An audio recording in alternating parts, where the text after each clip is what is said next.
दोस्तों, हाल ही में आपने सुना होगा कि कैसे असल में जल प्रलय आ चुका है और बाढ़ और आइलैंड की वजह से यहाँ हाहाकार मचा हुआ है। देखिए, परिस्थितियां दिन पर दिन काफी ज्यादा खराब होती जा रही हैं और क्यों, ये बात हम सभी जानते हैं। जब भी ऐसा कोई जल प्रलय आता है तो जीवन और धन दोनों की बहुत ज्यादा हानि होती है। लैंडस्लाइड आने के कारण असम में इस वक्त जल का प्रलय और भी ज्यादा बढ़ चुका है और मलबे में दबे कई सारे लोगों की जानें भी जा चुकी हैं और बाढ़ से लगभग 4 लाख लोग प्रभावित हो चुके हैं। वैसे क्या आप कभी असम गए हैं, और अगर गए हैं तो कौन सी जगह आपको सबसे ज्यादा पसंद आई है, हमें कमेंट करके जरूर बताइए। वहीं 40,000 से भी ज्यादा लोगों को राहत कैंपों में भेज दिया गया है। मौसम विभाग ने असम और मेघालय में बारिश होने की संभावना जताई है और रेड अलर्ट जारी कर दिया है। ऐसा कहर मचा है कि आसपास के लोग पूरी तरह से ध्वस्त हो चुके हैं। इंटरनेट पर वायरल हो रही वीडियोस में साफ दिखाई दे रहा है कि कैसे तेज बारिश के कारण रेलवे ट्रैक पर खड़ी रेलगाड़ी अपने आप ही पटरियों से उतरकर बहने लगी। आपको बता दें दोस्तों कि आजकल भले ही असम में जल प्रलय के कारण बहुत ही भयावह परिस्थितियां बन चुकी हों, लेकिन असम हमारे देश का एक कल्चर और टूरिस्ट डेस्टिनेशन माना जाता है और इसलिए भले ही आज यहाँ स्थिति उतनी ठीक ना हो, पर यह आज भी अपनी खूबसूरत वादियों के लिए जाना जाता है। तो चलिए आपको इसी खूबसूरत स्टेट असम के बारे में बताते हैं। पूर्वी हिमालय के दक्षिण में उपस्थित ब्रह्मपुत्र और बराक नदी की घाटियों में समाया हुआ एक खूबसूरत राज्य है असम। 78,438 स्क्वायर किलोमीटर के क्षेत्र में फैला ये राज्य असल में भारत के उत्तर पूर्वी राज्यों में से एक है। असम अपनी माउंटेन और बाउंड्री कई स्टेट से भी शेयर करता है। असम उत्तरी ओर से भूटान और अरुणाचल प्रदेश से बाउंड्री साझा करता है। वहीं पूर्व में नागालैंड और मणिपुर उपस्थित हैं और दक्षिण ओर से असम के बाउंड्री पर मेघालय, त्रिपुरा, मिजोरम और बांग्लादेश उपस्थित है। पश्चिम में असम पश्चिम बंगाल से सिलीगुड़ी कॉरिडोर, जो एक 22 किलोमीटर लंबा जमीन का टुकड़ा है, उसके द्वारा जुड़ा है, जो कि इस राज्य को भारत के मेन लैंड से भी जोड़ता है। असम में बोली जाने वाली ऑफिशियल भाषा असमीज और बोडो है। वहीं बराक वैली में लोग बंगाली को ऑफिशियल भाषा मानते हैं।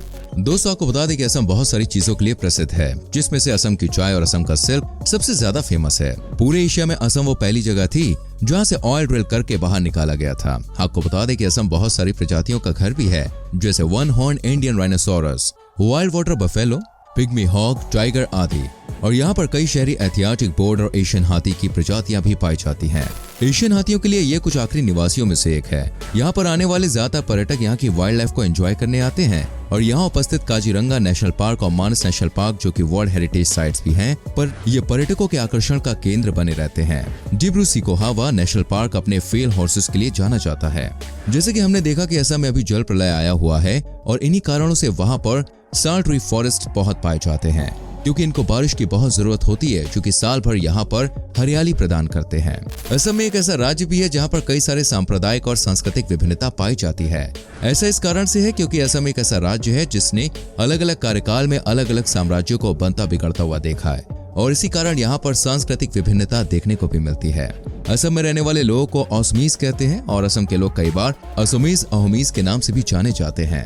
असम में रहने वाली ज्यादातर जनसंख्या वैष्णव है और इसलिए वो मूर्तियों की पूजा करने में विश्वास नहीं रखते, बल्कि भगवान विष्णु को अपना आराध्य मानकर ये लोग उनके लिए भजन कीर्तन करने में विश्वास रखते हैं। यहाँ के लोग की धार्मिक और सांस्कृतिक फोर्स को प्रभावित करने के पीछे जिन 2 संस्थाओं का हाथ है, वो संस्थाएं सन्नास और नामघर हैं। यहाँ पर मौजूद 17 संस्था असम के 400 साल पुराने संस्कृति को बढ़ाते हुए आए हैं और ये लोगों को प्रभावित करता है। नामघर यहाँ पर मौजूद वो संस्था है जहाँ पर लोग दूर दूर से भजन कीर्तन और प्रार्थना करने के लिए इकट्ठा होते हैं। असम की संस्कृति में सिंबॉलिज्म एक बहुत बड़ी भूमिका निभाता है। जो 3 चीजें हैं यहाँ के लोग अपनी पहचान की तरह इस्तेमाल करते हैं, वो है तमुल पान, जोरई और गामोसा। तमुल पान असल में पान की पत्तियों और सुपारी को एक साथ भगवान को अर्पित करते हैं और ये सभ्यता यहाँ पर आज से नहीं बल्कि कई सदियों से चली आ रही है। दोस्तों, जोरई मूल रूप से असम में इस्तेमाल होने वाला एक ऐसा बैल है जो कि भगवान को भोग लगाने के लिए बना है। वैसे तो इसका देखिए अपना अलग मटेरियल होता है, लेकिन अब ये पीतल धातु से भी तैयार किया जाता है। जोरई बनाने वाले कुछ प्रसिद्ध सेंटर हैं, हाजो और सार्थेबारी, जो कि ट्रेडिशनल आर्ट और क्राफ्ट के लिए भी जाने जाते हैं। वहीं अगर बात करें गामोसा की, तो आप सरल भाषा में ये भी समझ सकते हैं कि गामोसा एक तरह का गमछा होता है जो कि असम में इस्तेमाल किया जाता है। ये अक्सर सफेद और लाल प्रिंट में मिलता है और चोली की जगह पर इसका इस्तेमाल किया जाता है। देखा जाए तो असम की खासियत ये है कि वो हर तरह से प्रकृति के बहुत करीब है। पहले तो यहाँ का मौसम भी कुछ ऐसा है जो कि हमेशा यहाँ हरियाली को बढ़ावा देता रहता है। साथ में लहलहाती ब्रह्मपुत्र नदी इस राज्य की खूबसूरती को और भी ज्यादा बढ़ा देती है। जैसे कि हम आपको पहले ही बता चुके हैं कि यहाँ पर रहने वाले जानवरों में से कई तो यहाँ के मूल निवासी हैं, जो कि काजीरंगा नेशनल पार्क, मानस एनिमल सेंचुरी आदि में सुरक्षित रखे गए हैं। लेकिन इसके अलावा असम में एक और चीज है जो बहुत ही ज्यादा प्रसिद्ध है और वो है यहाँ की जनजातियाँ। और ये जनजातियां सिर्फ अपनी संस्कृति के लिए नहीं बल्कि अपनी दृढ़ता और साहस के लिए भी जानी जाती हैं। जैसा कि हम सब जानते हैं दोस्तों, भारत को अलग अलग वक्त पर अलग अलग आक्रमणकारियों ने हमला करके लूटने की कोशिश की है और कई बार ये लुटेरे भारत को लूटने में सक्षम नहीं हो पाए हैं। इन्हीं में से ऐसे कई शासक थे जो कि बाहर से आकर भारत को पूरी तरह से लूटना चाहते थे और उस पर कब्जा करना चाहते थे और ऐसी कई कोशिशें उन्होंने असम पर भी करने का प्रयास किया। वो तो यहाँ की जनजातियों का कमाल है कि 17 बार मुगलों द्वारा आक्रमण होने के बाद भी मुगल यहाँ पर अपना शासन नहीं जमा पाए। जैसे कि हम सब जानते हैं कि असम प्रकृति से काफी करीब है, तो जाहिर सी बात है कि यहाँ के लोग भी ऐसे ही व्यवसाय को चुनेंगे जो प्राकृतिक संसाधनों से पूर्ण होंगी, जैसे कि खेती। दोस्तों, आपको बता दो कि बिहू असम की एक ऐसी परंपरा है जो कि देश भर में प्रसिद्ध है। बिहू त्योहार असल में 3 अलग अलग समय पर मनाया जाता है: बैसाख बिहू, कार्तिक बिहू और भोगलिया बिहू। असल में इसे अभी तक अपने पारंपरिक कैलेंडर को ही फॉलो करते हैं जो कि बैसाख के महीने में शुरू होता है। असल में यहाँ रहने वाले लोगों की वेशभूषा और भाषा वहाँ के लोगों की परंपराओं, संस्कृति को दर्शाने के लिए काफी होती है। सबसे अच्छी बात तो इस राज्य की ये है कि यहाँ के लोग अपनी परंपरा को दोस्तों फॉलो करने में कोई बुराई नहीं समझते और बड़े ही गर्व के साथ अपनी परंपरा को दर्शाते हैं। हालांकि समय की जरूरतों के हिसाब से आजकल की पीढ़ी को वेस्टर्न कॉन्सेप्ट के हिसाब से रहना पड़ता है, लेकिन जब भी इनका कोई पारंपरिक त्योहार आता है तो आप साफ साफ वहाँ पर असम की संस्कृति की झलक देख सकते हैं। जब बात आती है किसी जगह की परंपरा की तो वहाँ का खान पान और व्यंजन उसमें एक अहम भूमिका निभाते हैं और ऐसे ही कुछ असम के साथ भी है, जहाँ का अपना एक अलग ही भोजन है और कई बार तो यहाँ आने वाले पर्यटक असम की इन खास डिशेस को बहुत ज्यादा पसंद भी करते हैं क्योंकि इसमें ज्यादातर नॉन वेज डिशेस शामिल होती है। हालांकि कई शाकाहारी भोजन भी इन व्यंजनों में मौजूद होते हैं और इसीलिए जब सीजन त्योहारों का होता है तो आपको वहां पर घर में बनाए हुए चावल के लड्डू अक्सर देखने को मिल जाएंगे। आपको बता दें कि असम में और भी कई ऐसी खूबसूरत चीजें हैं जो कि पर्यटकों का ध्यान अपनी ओर आकर्षित करती है। माजुली जो कि ब्रह्मपुत्र नदी में उपस्थित है, वो इन खूबसूरत जगहों में से एक है जो कि असम की खूबसूरती में 4 चांद लगाता है। माजुली का अपना एक अलग ही दोस्तों पर्यटन है क्योंकि ये तरह तरह की परंपराओं और संस्कृति का एक संगठन है। माजुली अपने वैष्णव धर्म के लिए जाना जाता है और देखा जाए तो ये वैष्णव धर्म का एक बहुत ही बड़ा केंद्र भी है।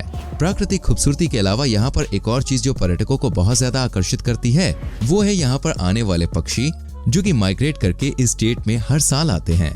अगर आप भी एक नेचर लवर हैं तो आपको भी असम एक बार जरूर विजिट करना चाहिए और हो सके तो माजुली में जाना आप बिल्कुल भी ना भूलें क्योंकि प्राकृतिक सौंदर्य क्या होता है यह आपको माजुली में बहुत अच्छे से देखने को मिल जाएगा। इसके अलावा असम हिंदू सभ्यता का एक जीता जागता स्वरूप है क्योंकि यहाँ पर न सिर्फ हिंदुओं की पुरानी और पारंपरिक संस्कृतियों को जीवित रखा गया है बल्कि ऐसे कई धर्म स्थल भी मौजूद हैं जो कि हिंदू धर्म के लिए बहुत ही महत्वपूर्ण हैं। यहाँ मौजूद कामाख्या मंदिर सनातन धर्म के हिसाब से 51 शक्ति पीठों में से एक है और इसीलिए ये हमारे बहुत महत्वपूर्ण तीर्थ स्थल के रूप में भी जाना जाता है। कामाख्या मंदिर असल में एक पहाड़ी पर उपस्थित है। ब्रह्मपुत्र नदी का कल कल करता पानी और सुंदर नजारे भी हैं दोस्तों। हालांकि यहाँ पर लोग साल भर प्रकृति की सुंदरता का आनंद उठाने के लिए आते हैं, लेकिन सावन के महीने में और नवरात्र के समय पर वहाँ पर भक्तों की खूब भीड़ जमा हो जाती है। ज्यादातर पर्यटक असम में दुनिया की भीड़ भाड़ से दूर शांति का आनंद लेने आते हैं और यह आनंद उन्हें प्रकृति की गोद में ही मिलता है। इसलिए असम में मौजूद तेजपुर पर्यटकों के मामले में सबसे ज्यादा प्रसिद्ध माना जाता है। दुनिया की चहल पहल से दूर शांत पहाड़ियों में प्रकृति की सुंदरता को आप और महसूस करना चाहते हैं तो तेजपुर से अच्छी जगह शायद ही आपको कोई दूसरी मिले। यहाँ पर जाने वाले पर्यटकों को तो सबसे ज्यादा यहाँ के बाग बगीचे और हरियाली आकर्षित करती है। साथ ही यहाँ के पहाड़ों की शांति और घाटियों की खूबसूरती एक बेहतरीन नजारा दिखाती है जिसे देखने के बाद आपको ऐसा लगेगा कि आप किसी स्वर्ग में आ गए हो। तो दोस्तों ये थे असम के बारे में कुछ अननोन और अमेजिंग फैक्ट्स। वीडियो पसंद आई हो तो लाइक करके शेयर कीजिए और इस तरह की वीडियोस देखने के लिए चैनल को सब्सक्राइब करके बेल आइकन प्रेस करें। मिलेंगे आप सभी से अगली वीडियो में। अपना बहुत ख्याल रखिए। Bye bye, take care.